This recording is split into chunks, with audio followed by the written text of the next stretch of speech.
Seeing Hajime unfazed, his doppelganger questions if he anticipated all this. To which Hajime simply tells his doppelganger that he is quite familiar with the labyrinth.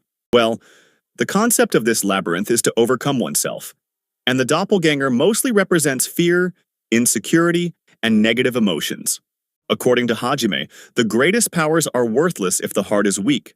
The doppelganger then transforms into the exact opposite of the real Hajime and approaches him. With that being said, the fight between Hajime and his copy begins. As the fight continues, both counter each other with the same moves. The doppelganger implies that a human can never realistically achieve power like him. He then tells Hajime that a murderer like him, who doesn't hesitate to take lives, doesn't have a place in his home world. He also questions, who would ever accept a freak like him? Anyway, their fight continues in a stalemate. Thus, the doppelganger tries to get into Hajime's head and break his will, but Hajime tells his copy that he talks too much. He insists that Hajime's family and world would never accept him. He also points out that as long as Yue is there for him, he can cling to her, no matter who rejects him. Then he implies that Hajime exaggerates how much he loves Yue. According to him, it's not love, but dependence. He further adds that the emotion he mistakes for love is mostly just comfort. To Hajime, Yue is merely a backup. After all, when he is rejected by something, he needs someone to protect his heart. Although the copy thinks he has gotten into Hajime's head, Hajime sends him flying. The copy then questions how Hajime can be calm, given that humans are unable to face their ugly and dirty sides.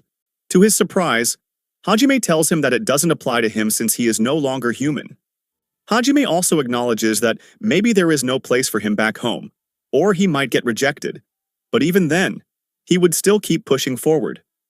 He also clarifies that his feeling for Yue as a backup is probably only 0.1%.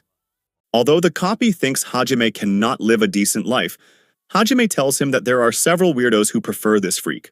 Furthermore, it's the labyrinth that made him a freak. As the copy tries to attack, Hajime easily overpowers him.